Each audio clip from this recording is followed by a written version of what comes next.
Today on Little Wars TV, we're going back to January 13th, 1945 to explore a famous attack by the 101st Airborne Division at Foix during Battle of the Bulge. It's a historical moment depicted in the HBO miniseries Band of Brothers. Fans of Little Wars TV may recognize this battle for another reason, Tony. We played it before. That's right, Greg. We're exploring some Little Wars TV history as well. It's so long ago, I had hair back then. Keep telling yourself that. We're revisiting Foix in a new scale with a different set of rules to fix what we believe is the worst episode we've ever filmed for Little Wars TV. In this video, we'll talk about what went wrong 4 years ago and how we committed a classic blunder in scenario design.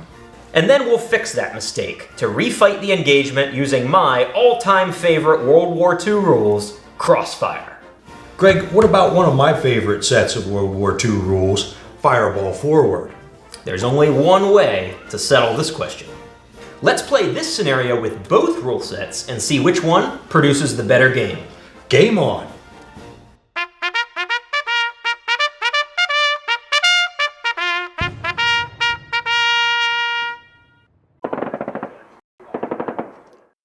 We've played a lot of great historical wargaming scenarios in the club over the years, featuring all kinds of cool fog of war twists, multi-table engagements, and surprises. The games you see us play on YouTube are some of our very best. Over the last 2 weeks, you've been voting in a single elimination tournament to pick your favorite war game that we've played on this channel. So, while you're picking your favorite episodes, we've decided to go back and revisit our least favorite, Foix. Yeah, I played in that episode on the American side with Chow, and it wasn't a lot of fun. As it turns out, wasn't much fun for the Germans either. And I think that's because we fell victim to the #1 most common mistake a designer can make when putting together historical scenarios. We didn't give either side meaningful choices. In the case of Foix, we zoomed in to the platoon level using chain of command, and that was the beginning of our fatal flaw. At the platoon level, we covered Dyke's attack across an open field. The only cover for the Americans was some large haystacks. Even though it was a 6x8 table, neither side had anything interesting to do. The Americans had to run across the open field, and the Germans sat in the town and kept shooting, and shooting, and shooting. The result was a pretty boring game for all the players. But it didn't have to be that way. The fighting at Foix was anything but boring. Our problem is that we zoomed in too far, limiting the players to a tiny slice of a wider battle. The slice we picked, while famous, just isn't that compelling for a war game. The bigger picture at Foix gives the Americans and the Germans a bigger puzzle to solve. The Americans are trying to encircle the town from multiple angles with limited resources, while the Germans have to balance the need to delay as long as possible while still preserving an escape route. The Germans are also facing major fuel shortages, an ad hoc command, and the uncertain availability of reinforcement. Already, I think you can see how zooming out to company or battalion level would make for a much more interesting scenario. Agreed. Now that doesn't mean the solution to every scenario is to zoom out farther. There are tactically interesting games that you can have at the squad or platoon level. Well, Greg, what do you say it's time to rewrite some history of our own? I would say it is long overdue. And I'd like to start with Crossfire, an old classic.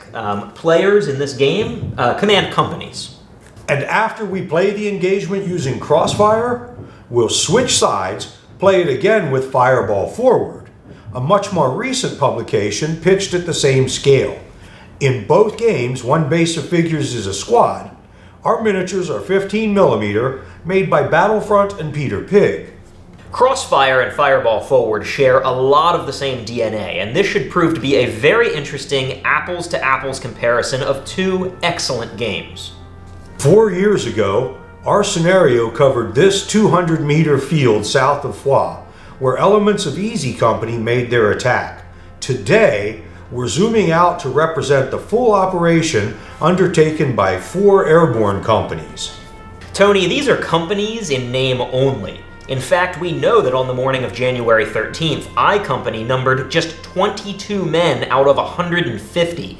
That's 15% combat effective strength. Easy Company was in better shape, but all of the units in this sector had been badly ground down from a month of hard fighting in the Ardennes. The Germans are even worse off than the Americans by this point. Hitler's massive surprise attack had been thwarted, and by early January, depleted, weary German forces are on the defensive across the entire front. Which brings us to the small, heavily damaged village of Foix, just north of Bastogne. The Americans are counterattacking from the southern table edge, and they are attempting to seize this crossroads. Tony, because I played as the Americans 4 years ago in our first iteration of this scenario, I wouldn't mind taking a crack at it again and seeing if I can do better this time. Then I'll play the Germans. And we have added some special rules to show the chaotic state of the German command in this battle.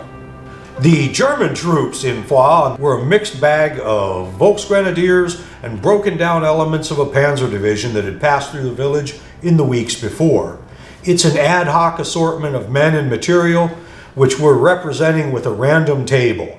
I'll roll before the battle to determine exactly what I have available for the scenario. The Americans must take Foix and secure the town without suffering too many losses.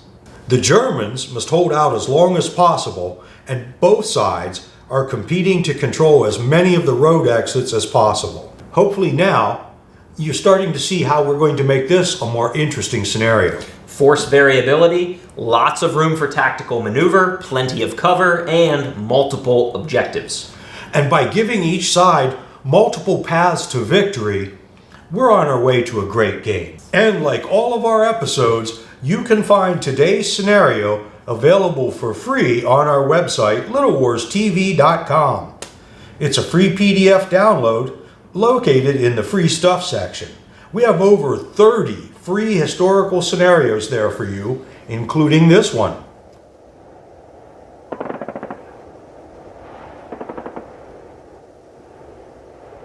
And I would assume the Americans are going first. Yes, the Americans start with initiative. Ready when you are, sir. Yep, I'm going to start by bringing on my battalion headquarters. We will choose to stop outside the line of sight. We'll be behind the hedge here. So we've got battalion headquarters making a group move coming on. First action, which can't be interrupted because at the moment you can't see me. Right. I'm going to continue to activate. Right away, within just minutes of starting the game, you can see why I love Crossfire as a rule set. There are no turns, and the initiative player gets to keep moving, shooting, rallying, and otherwise doing stuff until either he fails, or your opponent can interrupt you with fire. And it doesn't take long in this game for Tony to get his chance. So I think you're going to get your first opportunity as I am attempting to cross the road. I am making a group move, I'm moving across this road, and I'm trying to get into this field here. All right, as you cross the road, you're going to take some fire from this building. We have a unit firing here with the CO. Okay. And we have a unit here. Got it. So those two buildings, two stands of infantry. Okay. They do roll separately, but they both get to roll. Right. Squad in this building. Looking for 5s and 6s. 2. 2 hits. Okay. And the second unit, 1. Okay, so on the first unit, I am going to suffer a suppression and be suppressed in the road. On the second unit, when he gets up, he will be pinned. And because you got a suppression result, you are able to interrupt. The initiative now passes to the Germans, who at this stage are mostly hidden, and that makes attacking all the more tense in Crossfire with that reaction fire system. Inexperienced players in Crossfire can easily bog down out of an overabundance of caution, or alternatively, can find themselves cut down in the open. Getting shot in the open is pretty nasty in this game. Luckily, the Americans have mortars in this scenario, and those are absolutely vital to an attacker. So, I'm going to go ahead and roll 4 dice. Who are you shelling? I am calling in smoke. Ah, And I'm calling in smoke right up in here to try and shield my guys who are pinned down in the road. We got 2 successes, which is plenty. Okay, so we're gonna lay some smoke here to obscure vision to my guys. nice. Using smoke to mask your advance across open ground is essential to making a smart attack in Crossfire. Blocking those enemy lines of sight prevents them from using reaction fire to interrupt you and steal back the initiative. Of course, smoke rounds are a limited resource, so you have to think carefully. I'm using a fair amount of my smoke in the early going in order to bring up Easy Company and sweep east of the village, establishing myself in a solid attacking position. But I also have my eye on using I Company, my smallest company, to make a wide flanking maneuver on my left, where Tony is unlikely to have anyone lying in wait. And remember, as long as he can't see or interrupt me, I'll be able to continue moving I Company farther and farther around his position. At least, that's my plan. But what I'm going to do, because I have a suspicion that you don't have anything over here. So I'm going to come up through this field, and I'm gonna cross the road in the open right here. I have to cross at some point. All right. When you are here. Yep. Ah! You. I didn't think you had anything out That there. would be. Ah! Damn. We are 4 dice. 2. 2 hits is enough to suppress I Company and cost me the initiative. With just 1 well-placed rifle squad, Tony has spoiled my brilliant maneuver. But he has designs to do far more than that. He brings up his Panzer Grenadier reinforcements along this same flank, sensing the opportunity to overwhelm the isolated and understrength I Company. And in fairly short order, he's able to pin me down in the woods and develop a nice counterattack of his own. Of course, Tony's deployment of his best troops to this far-flung flank isn't really all that bad of news for me. It means that the main objective, the Foix Crossroad, is thinly manned.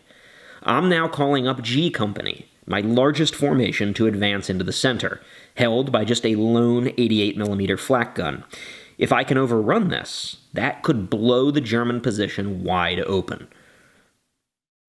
So we're going to bring up the rest of G Company. This platoon is going to exit the woods and come out onto this hedge line. Unless you've got something that can shoot at me. Goddamn, I was going to put a unit in there and I didn't. All right, I'm coming out into the haystacks. I don't think you have anybody who can shoot at me, unless there's somebody in that building. Sadly, no. Woohoo! All right, close assault. Look at my map. Close assault. I don't know if you remember this, but close assault in this game is f***ing brutal. Yes. It is absolutely nasty. Potentially for either side. The reason I feel good about this is that you are a crew-served weapon. -2. Which is a -2.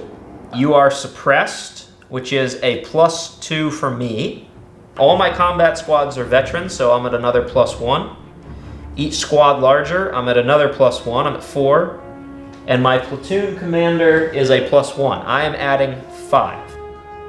We're rolling 1 die. 1 die apiece. And I'm subtracting 2. This is not good. This is not good for you. I have a 9. I have a 1.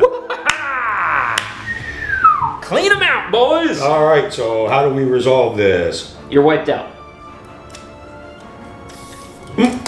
For a good long while, it looked like we were being successful at holding them off, but with some excellent placement of smoke, a little luck and resourcefulness, they managed to mount a fairly substantial attack. They brought up reinforcements in response to my bringing some troops on.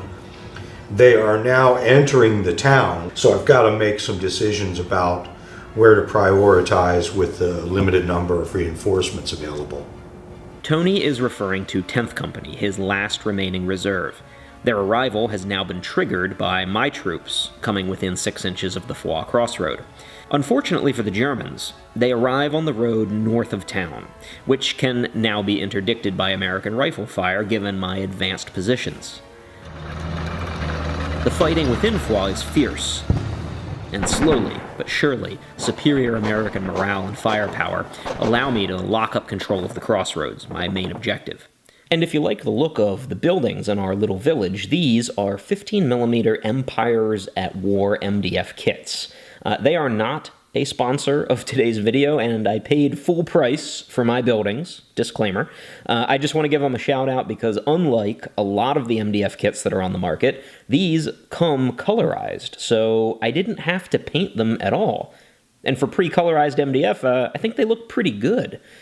On the subject of terrain, the battle mat that we're gaming on is one that I made myself by smearing white latex caulk onto teddy bear fur. The mat that you see here took 4 tubes of caulk. I'll post a tutorial on how to make this on our website, littlewarstv.com. It'll be under the free stuff section alongside the scenario. So all of that is available for you to check out as a free resource. Back to the game, as we're nearing the end, let's talk about something that is not free: rallying your troops. In Crossfire, morale is extremely important. Your troops can be green, regular, or veteran, and you need to roll against that morale value anytime that you want to rally a pinned or suppressed squad. All of the paratroopers in this scenario are rated as veteran, giving me more punch in close combat and much better odds of rallying from fire. Most of Tony's troops, on the other hand, are just regular quality, and by late in the game, he's struggling to maintain any mobility among his increasing number of pinned squads. We are going to assault from this building out into this building, and you are not suppressed, so this is a bit of a gamble here. We're just going to come out and attack into the building. So it's a group move. I'm leaving the MG behind, but I'm going to attempt to bring everyone else. Okay. So we will be in the open. So I will fire at the first stand is going to just be out, hanging in the open, in the street. You taking the pin stand too? Oh no, I'm not taking a pin stand. No. That's an outright kill. Killed to death. Now, the only good news is that I can finish the attack. Right. Unfortunately, it's just with one stand. Okay, so you have +2 and I'm a straight up roll. Yeah. Oh. 8! You rolled a 1. Woo!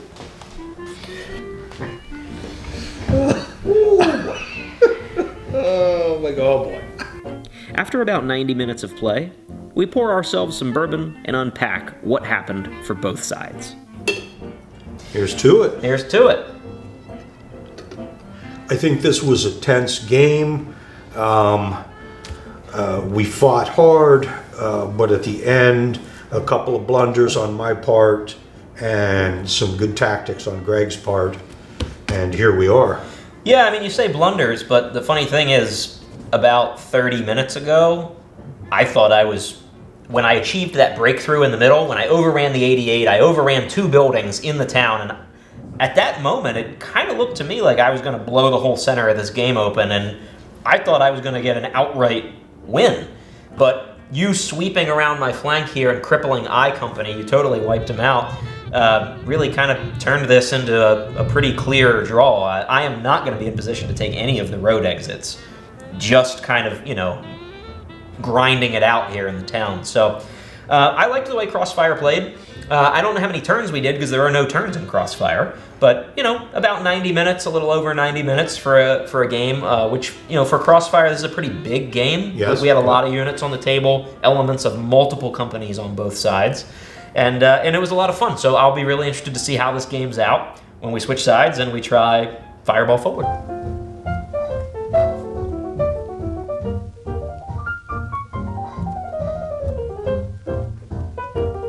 Switching to Fireball Forward is almost a seamless transition because in both rules, one base is a squad and the morale rating system is nearly identical.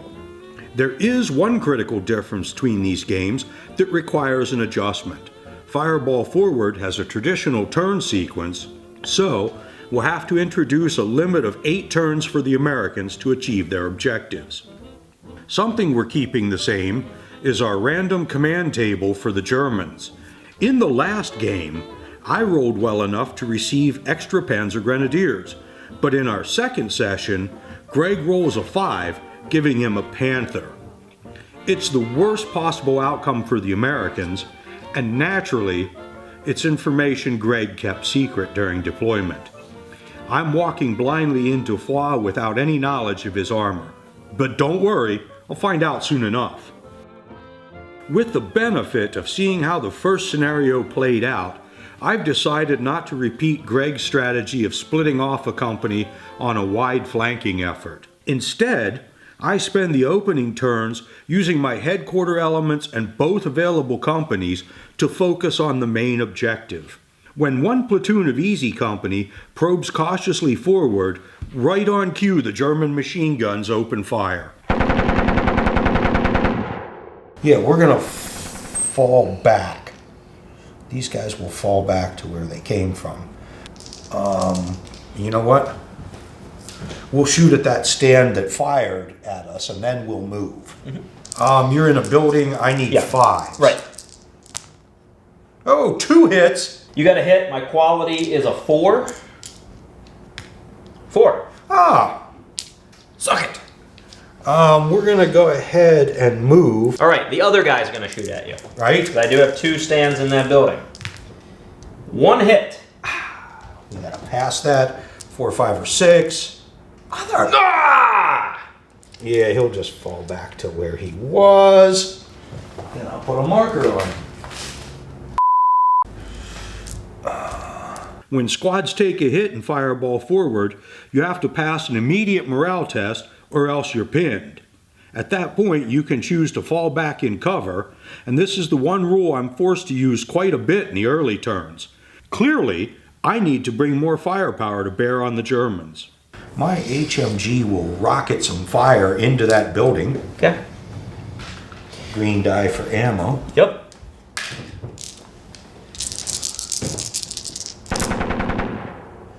One, 2. Hit. And an out of ammo. I gotta roll to see. Well, you gotta roll to see what happens here. Gotcha. So I'm gonna start with those 2 hits, and I'm gonna pass 1, fail 1. All right. And ammo die. That could be a problem. Unlike Crossfire, in this game, weapons roll multiple types of dice. For machine guns, that includes an ammo die. If you roll a 1 like I did, there's a chance that you're jammed or temporarily out of ammo.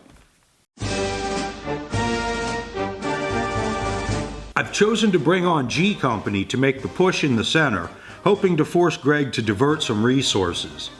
At this point, halfway through the turn limit, the road exits feel increasingly out of reach, so I need to focus on at least securing Foix. Here, I Company, Commander is going to attempt to rally those 2 stands. So 3 and up. This guy's horrible. He's 50-50. What did He's 50-50. What was Stephen Ambrose saying? The unit that wasn't dinged up is going to attempt to move into that building. All right, I'm gonna interrupt him when he's right here. Machine gun, I take it? He's gonna go ahead and fire. He's gonna score a single hit. 4, 5, or 6. Yes. Then we will complete our move into that building. Very good. The town is ours! I've finally gained a foothold in the village, triggering the release of Greg's reserve Volksgrenadier Company. The Germans arrive on a random road yet to be determined, and hopefully it's a road far from Foix. Between E and I companies, I should have plenty of force to contest the crossroads, as long as I can rally some of my pinned squads. These guys, down here. Okay. Leader will try and rally that guy. Yep. Oh my god. Worst Easy Company ever. Meantime, these guys will attempt to shoot the machine gun in the building. Yeah, it is. You're not lying. You failed like 10 rallies so I far. know, like, At the machine gun, you got a hit. I got one hit. Yep. All right. Machine gun passes. 6. Mother. At this critical moment in the action, I can hear an engine growling to life. Greg is finally calling up his Panther. Well, guess what I rolled? A Panther. I rolled a 5. And I am going to bring the Panther in on a road down here. Huh. It doesn't take long for the Panther to materialize into my worst nightmare. It's making mincemeat of G Company, tearing them apart and forcing the platoons to hug cover. Worse yet, my lone bazooka team is gunned down by German machine guns as I race to redeploy them to slow the Panther. It's an advance made even more threatening by 10th Company arriving on the nearby road. They're far from the main objective, just as I hoped, but now able to provide close support to the Panther, forming a dangerous counter-attacking camp group. I have no choice but to commit H Company to shore up my exposed flank. Well, I have to say it is interesting switching over to the German side now, because I thought that this was going to be a very static defensive role for the Germans, and sometimes playing on the defense isn't quite as exciting because you're just sitting there shooting. But the way that the reinforcements have been shaking out in this version of the scenario, it has not been static for the Germans at all, because my reinforcements didn't really come in where I wanted. They came in at a much farther road exit down the table. So that has really opened up my hand for maneuver. I was also able to take out Tony's only bazooka team. So my Panther, which I got with the pregame die roll, has been able to roll around freely, just counterattacking against American forces. So I'm actually in a really active position. Unfortunately, all of those good assets that I have aren't really on the right end of the table. They're not near the objectives at Foix. Determined to win the race to reinforce the crossroads, Greg peels 10th Company off to the east, detaching the Panther. The armored beast brazenly presses ahead without support, which turns out to be a costly mistake for the Germans. Even without a bazooka, infantry and Fireball Forward can assault vehicles. It's not easy, but I send my squads to swarm the tank, rolling a 6 and knocking out Greg's most fearsome weapon. It's a moral victory for the Americans, because turn 8 arrives soon after. I'm nowhere close to seizing the road exits, but Easy Company still has a firm foothold on Foix. Our second scenario didn't play out like the first, but the result is nearly the same. In both games, the Americans forced the Germans to abandon the village, but the Germans are strong enough to fall back in good order and live to fight another day. I will say this, Tony. I think that we have radically improved the Foix scenario from our first attempt 4 years ago. This one, a lot of fun, and we each got to play both sides. This is your favorite Little Wars TV scenario. Say it now. 9, 9, 9! This is your new favorite Little Wars TV episode, isn't it? I don't know that I would go that far, because we have had some pretty good ones over the years. We hope you enjoyed this special episode as part of our 50,000 subscriber celebration. Not 60,000, Tony. 60,000! Onward and upward!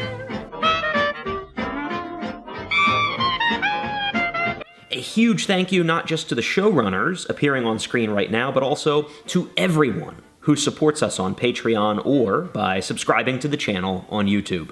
We had no idea this many people would want to watch us play historical war games in our club. And right now, as part of that subscriber celebration, your votes have narrowed down an Elite 8.